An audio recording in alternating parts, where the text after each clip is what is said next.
Praise the Lord. आज हम वचन में बोलने वाले प्रभावशाली वचन के बारे में सीखने वाले हैं, जिसके द्वारा हम परमेश्वर से बात कर सकते हैं और परमेश्वर उन वचन के द्वारा हमारे जीवन में अद्भुत कामों को करता है। तो आइए हम अ, इसका उद्देश्य को पहले समझे कि हमें किस रीति से, कैसा हम जब वचन को परमेश्वर का अपने मुंह से बोलते हैं तो कैसे परमेश्वर उसको स्वीकार करता है, कैसे उसको वो हमें आंसर देता है। नीति वचन 18 उसका 21 यहाँ लिखा है, जीव के वश में मृत्यु और जीवन दोनों होते हैं, और जो उसे काम में लाना जानता है वह उसका फल भोगेगा। यहाँ पे परमेश्वर का वचन कहता है प्रियो कि हमारे जीभ में मृत्यु और जीवन दोनों रहते हैं, इसलिए हमें जो बोलना है हमारे भले के लिए वही शब्द हम इस्तेमाल करें। और जब हम प्रार्थना करते हैं परमेश्वर के उपस्थित में होकर, तो हम क्या करें, हम अपने मुंह से परमेश्वर के उन वचनों को बोलें। और कौन सा वचन आपको बोलना है, किसके लिए, वो सारा कुछ मैं आपको अभी बताने वाला हूं। दूसरा देखिए, यशायाह 55 उसका 11, यशायाह 55 का 11, उसी प्रकार से मेरा वचन भी होगा जो मेरे मुख से निकलता है, वह व्यर्थ ठहर कर मेरे पास न लौटेगा, परंतु जो मेरी इच्छा है उसे वह पूरी करेगा, और जिस काम के लिए मैंने उसको भेजा है उसे वह सफल करेगा। आमीन। यहाँ पे परमेश्वर का वचन हमें बताता है कि परमेश्वर के मुख से निकला हुआ वचन कभी भी खाली नहीं जाता है, वो हमेशा एक फलदायी और उसको पूरा करके ही वापस जाता है। मतलब हम परमेश्वर से जब हम बात करेंगे तो उसके वचन से हमें परमेश्वर से बात करना है मेरे प्रियो, क्योंकि तभी वो हमारी प्रार्थनाओं को सुनेगा और समझेगा। आमीन। मत्ती रचित सुसमाचार 4 का 4, क्योंकि यीशु मसीह ने भी जब प्रार्थना किया तो कैसे वो परमेश्वर के वचन को इस्तेमाल किया, उसी प्रकार हमें भी इस्तेमाल करना है। यहां लिखा है, यीशु ने उत्तर दिया, लिखा है मनुष्य केवल रोटी ही से नहीं परंतु हर एक वचन से जो परमेश्वर के मुख से निकलता है जीवित रहेगा। 7वां में यीशु ने उससे कहा, यह भी लिखा है, तू प्रभु अपने परमेश्वर की परीक्षा ना कर। 10वां, तब यीशु ने उससे कहा, हे शैतान दूर हो जा, क्योंकि लिखा है, तू प्रभु अपने परमेश्वर को प्रणाम कर और केवल उसी की उपासना कर।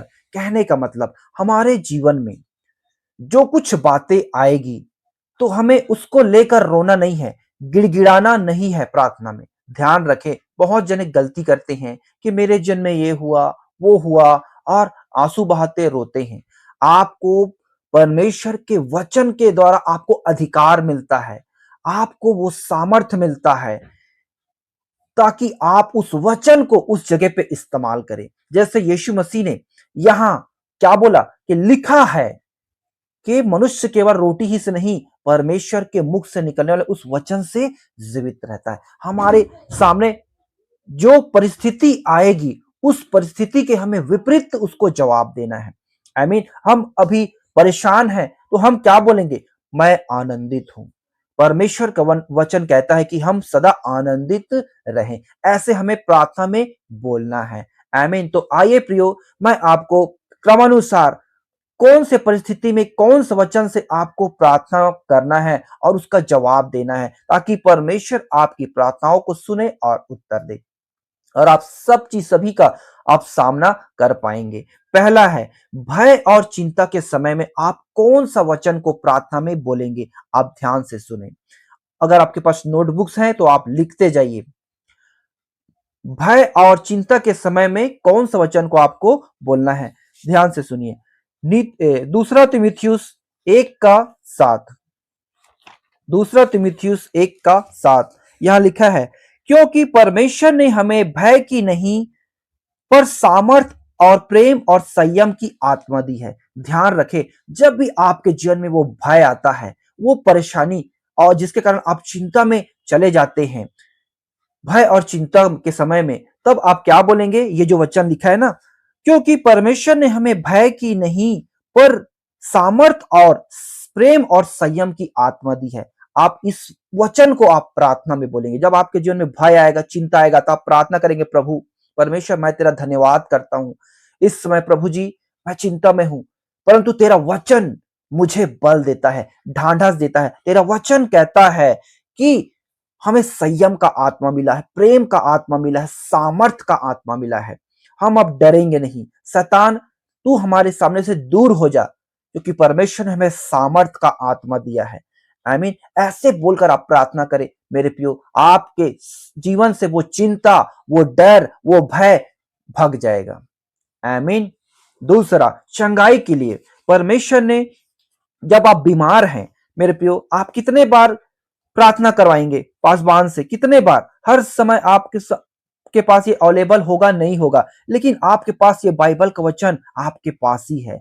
आप इन वचन के द्वारा कैसे आप प्रार्थना करेंगे मैं आपको बताता हूं। जब आप कोई भी बीमारी से बीमार हो, कोई भी बीमारी हो, आप इस वचन को लेकर आप प्रार्थना कीजिएगा। यशायाह 53 उसका 5, यशायाह 53 का 5 यहां लिखा है, परंतु वह हमारे ही अपराधों के कारण घायल किया गया, वह हमारे अधर्म के कामों के कारण कुचला गया, हमारी ही शांति के लिए उस पर ताड़ना पड़ी कि उसके कोड़े खाने से हम लोग चंगे हो जाएं। आई मीन देखिए, पर प्रभु यीशु मसीह ने हमारी बीमारी के लिए कीमत दे दिया है, दे चुका है। बस आपको अपने मुंह से बोल के इसे अंगीकार करना है। जब आप बीमार होंगे ना, तो आप प्रार्थना में बैठे प्रभु से, प्रभु के सामने, और इन वचन के द्वारा आप प्रार्थना करें। मेरे प्रियो ध्यान रखें, शैतान हमेशा हमारे जीवन को क्या करने के लिए? बर्बाद करने के लिए लगा रहता है। और ये वचन किसके लिए है? ये वचन उसी के लिए है। यीशु मसीह के पास परीक्षा करने के लिए कौन आया? शैतान आया। इसलिए प्रभु यीशु मसीह ने उस वचन के द्वारा शैतान को क्या किया? जवाब दिया, और शैतान उसके सामने से दूर चला गया। उस रीति से जब आपके सामने ये बीमारी, ये तकलीफ है, तो आप क्या कहें? प्रभु यीशु के कोड़े खाने से मैं चंगा हो चुका हूं, हो चुकी हूं। अब मेरे मुझ में कोई बीमारी वास नहीं कर सकती। आमीन। ऐसे बोल के आप अपने मन को क्या है? उसके खिलाफ बोलिए। आप ये रोइए नहीं कि मुझे बीमारी है, प्रभु मुझे चंगा कर, मुझे ये कर, ये नहीं। मैं चंगा हो चुका हूं। परमेश्वर का वचन मुझे ढांढस देता है, मुझे ताकत देता है। देखो, पर वचन में लिखा है कि मैं चंगा, उसके कोड़े खाने से हम चंगे हो चुके हैं। आई मीन ऐसे बोल के आप प्रार्थना में बोलिए, प्रभु आपको अद्भुत रीति से छुटकारा देगा। तीसरा, कमी और गरीबी में, जब आप परेशानी से जूझ रहे हैं, आपके पास पैसे की तंगी है, आपके पास कमी है, अभाव है, गरीबी है, उस समय आप वचन बोलना। फिलिपियों 4 का 19, फिलिपियों 4 का 19 यहां लिखा है, मेरा परमेश्वर भी अपने उस धन के अनुसार जो महिमा सहित मसीह यीशु में है, तुम्हारी हर एक घटी को पूरी करेगा। आमीन। यहाँ पे परमेश्वर का वचन हमें सिखाता है, जब आपके पास कुछ नहीं है, आप परमेश्वर के सामने बैठे मेरे प्रियो और प्रार्थना करें, प्रभु मैं इस समय मेरी परिस्थिति को तू भली भांति जानता है और मेरे पास कुछ नहीं है, फिर भी पिता परमेश्वर मैं तेरा धन्यवाद करता हूं। तेरे वचन में लिखा है कि अपने उस धन के अनुसार आप मुझे देते हैं, जिससे मेरी सारी जरूरतें पूरी होती है। आई मीन अब मैं निर्धन नहीं हूं, मैं गरीब नहीं हूं, मैं धनवान हूं। यहां लिखा है ना, परमेश्वर, मेरा परमेश्वर भी अपने उस धन के अनुसार जो महिमा सहित मसीह यीशु में है, तुम्हारी हर एक घटी को पूरी करेगा। प्रभु यीशु हमारी हर एक घटी को पूरी करता है, इसलिए आप परमेश्वर को धन्यवाद दे मेरे प्रियो। भले ही आपके पास हो ना हो, यीशु मसीह को आपने देखा जब वो 5 रोटी और 2 मछली को कैसे प्रार्थना किया, वो उसको बढ़ा दे नहीं कहा, उसको और दे नहीं कहा, क्या कहा? उठाया, परमेश्वर पिता जितना है उसी में, परमेश्वर पिता तेरा धन्यवाद हो, ऐसे बोलकर क्या किया? वो सीधा बांटने लगा और वो बढ़ गया। ऐसे मेरे प्रियो परमेश्वर के वचन को आप अपने मुंह से बोले तो परमेश्वर अपने वचन को ध्यान देता है। इसलिए बोले धर्मी जन की प्रार्थना को परमेश्वर सुनता है। आमीन। अपना दिमाग ना लगाएं, आप जो वचन में लिखा है वैसे ही बोलना। चौथा है विजय और सफलता के लिए, विजय और सफलता के लिए आपको वचन बोलना है। फिलिपियों 4 का 13 यहां लिखा है, जो मुझे सामर्थ देता है उसमें मैं सब कुछ कर सकता हूं। मेरे प्रियो, जब आप असफल हो जाते हैं किसी भी बात में, किसी भी चीज में, तो आप प्रार्थना में क्या बोले? आपको विजय पाना है, आप किसी चीज से लड़ रहे हैं, आपको उसका जीत नहीं मिल पा रहा है, तो आप प्रार्थना में इस वचन को बोले। ये वचन में लिखा है ना, जो मुझे सामर्थ्य देता है उसमें मैं सब कुछ कर सकता हूं। ध्यान रखे, इस वचन को कौन इस्तेमाल किया? पौलुस प्रेरित ने। शैतान ने उसके पीछे कांटा चुभा कर रखा हुआ था, तब वो प्रभु से प्रार्थना किया, तो प्रभु ने उसके पास क्या उत्तर आया आपको मालूम है? प्रभु कहता है कि मेरा अनुग्रह ही तुम्हारे लिए बहुत है। इसलिए प्रभु ने हमारे जीवन में अनुग्रह किया, मैं तुझे कभी नहीं छोड़ूंगा, ना कभी त्यागूंगा, और जो तुम्हारे अंदर है इस संसार में जो है उससे भी बड़ा है। तो इसलिए मेरे प्रियो, आप सफलता को पाएंगे। इस वचन के द्वारा आप प्रार्थना को कीजिएगा, जो मुझे सामर्थ्य देता है मैं उसमें सब कुछ कर सकता हूं। मैं घटना बढ़ना सब कुछ मैंने इसी से सीखा है। मतलब मैं निर्बल नहीं हूं, मैं बलवंत हूं। परमेश्वर ने मुझे बल और ताकत दिया है, ज्ञान और बुद्धि दिया है, उसका अनुग्रह सदैव मेरे साथ रहता है। आई मीन उसका आत्मा हमेशा मेरे अंदर में रहता है। मैं सफलता पाया हुआ व्यक्ति हूं। ऐसे बोलकर आप प्रार्थना कीजिए और डिक्लेयर कीजिए, आप अपने मुंह से अंगीकार कीजिए। देखिए कैसे सफलता आपके कदमों में होगा। आई मीन पांचवा है सुरक्षा और आशीष के लिए। मेरे प्रियो, आपको सुरक्षा चाहिए, आप कहीं भी आते जाते हैं, और आपको आशीष चाहिए परमेश्वर की, तो आप इस वचन को बोलिएगा। भजन संहिता 23 का 1।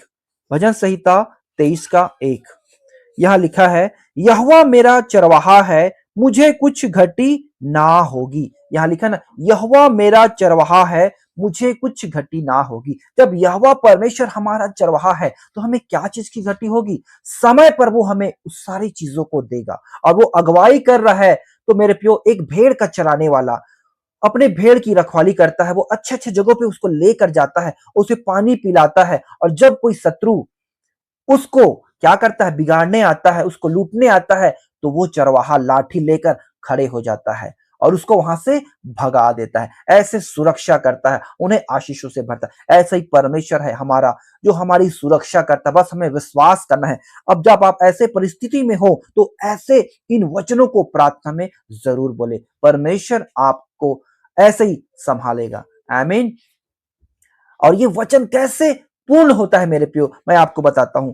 हमें सिर्फ अपना ही नहीं बोलना है, हमें वचन के द्वारा ही परमेश्वर से प्रार्थना करना है, शैतान को जवाब देना है। रोमियो 10 का 10, रोमियो 10 का 10 यहां लिखा है, क्योंकि धार्मिकता के लिए मन से विश्वास किया जाता है और उद्धार के लिए मुंह से अंगीकार किया जाता है। यहां लिखा है ना, धार्मिकता के लिए मन से विश्वास और उद्धार के लिए मुंह से अंगीकार। मतलब आप विश्वास करते हैं तभी आप धर्मी ठहरेंगे। आप परमेश्वर के वचन पर आपको विश्वास करना है और उस वचन को अंगीकार करना है। आई मीन जैसे कि मेरे प्रियो, आपने देखा होगा कि एलिया जब वो गया वो राजा के पास, वो राजा दूसरे उसमें फिर गया था, तब वो कहता बिना मेरे कहे 3 वर्ष तक पानी नहीं गिरेगा, मैं नहीं बरसेगा तो नहीं बरसेगा। उसने ये नहीं बोला प्रभु मैं तुझसे प्रार्थना करता हूं, प्रभु मैं तुझसे प्रार्थना करता हूं, ये लोग ऐसे हैं और इनके लिए ऐसा कर, ऐसा नहीं बोला। वो अधिकार को प्रकट करता है क्योंकि वो धर्मी व्यक्ति था। जब आप धर्मी हैं मेरे प्रियो, तो आप डायरेक्ट वचन को बोले, वचन के साथ डिक्लेयर करे। यहोशू को आपने देखा, यहोशू कहता है हे सूर्य हे चंद्रमा तू गिबा में वही ठहरा रहा और वही ठहरा रहा। ऐसे धर्मी जन की प्रार्थना इतना पावरफुल होता है मेरे प्रियो। आपको अपने मुंह से अंगीकार करना, सबसे पहले विश्वास करना है, आपको विश्वास से बोलना है कि क्योंकि धार्मिकता के लिए मन से विश्वास किया जाता है और उद्धार के लिए मुंह से अंगीकार किया जाता है। मुंह से आपको अंगीकार जब बोलते हैं तब वो अंगीकार हो जाता है। आप मन में आप विश्वास कर लिए, अब उसको बोलना है तो वो अंगीकार हो गया। उसके बाद परमेश्वर आपको उन वचन के द्वारा अपनी उसको पूरा करता है, क्योंकि परमेश्वर का वचन कभी भी खाली नहीं जाता। मैंने आपको शुरू में बताया, वो बिना अपना काम को पूरा किए वापस नहीं लौटता है। आई मीन आपने यशायाह 55 के 11 में आपने पढ़ा है। एक वचन और मेरे प्रियो, याकूब 5 उसका 16, याकूब 5 का 16 यहां लिखा है, इसलिए तुम आपस में एक दूसरे के सामने अपने अपने पापों को मान लो और एक दूसरे के लिए प्रार्थना करो जिससे चंगे हो जाओ। धर्मी जन की प्रार्थना के प्रभाव से बहुत कुछ हो सकता है। परमेश्वर की आंखें धर्मियों की प्रार्थना की ओर लगे रहती है, उसकी गिड़गिड़ाहट की ओर लगे रहती है मेरे प्रियो, कि वो क्या कब क्या बोलेंगे, मैं तुरंत उसकी वैसे ही करूंगा और सुनूंगा मेरे प्रियो। इसलिए यीशु मसीह को उतना ज्यादा बोलने की जरूरत नहीं पड़ता था, जैसे ही वचन को बोलता था वैसे ही हो जाता। प्रभु यीशु मसीह जब लाजर को जिंदा किया तो क्या बोला? प्रभु तूने मेरी सुन ली है। क्या बोला? वो ये नहीं बोला कि प्रभु इतने सारे लोग हैं, तू इनकी से चंगा कर या कुछ कर। क्या क्या क्या कहा उसने? तूने मेरी सुन ली है। वैसे जब उसके चेले लोगों ने जब परमेश्वर के वचन के द्वारा जब वहां मंदिर के पास गया, तो वो जो लंगड़ा था, तो चल नहीं पाता था, उसको कहा, चांदी और सोना तो मेरे पास नहीं है, परंतु जो हमारे पास है वो हम तुझे देते हैं। यीशु मसीह नासरी के नाम में उठ और चल फिर। वो चलने फिरने लगा। ये परमेश्वर के वचन के द्वारा उन्होंने बोला। उसने परमेश्वर से गिड़गिड़ाया नहीं, प्रभु इसे चंगा कर, इसको ये कर, वचन को बोला। ऐसे ही आपको वचन को इस्तेमाल करना है। परमेश्वर आपके मुंह से निकला उस वचन का को महत्व देता है। मैं आशा करता हूं प्रियो, आपने इस विषय को अच्छे से सीखा और समझा है। अगर आपको ये अच्छा लगा मेरे प्रियो, आप लाइक करें और कमेंट में परमेश्वर की महिमा करें। जो परमेश्वर अपने वचन के द्वारा हमें इतनी तसल्ली, इतनी ताकत, सब कुछ हमें वचन के द्वारा देता है, हम उस परमेश्वर की महिमा करें खुलकर, ताकि और लोग भी परमेश्वर की महिमा करने पाए। मिलते हैं एक नए विषय के साथ। तब तक के लिए सभी को जय मसीह की। God bless you everyone.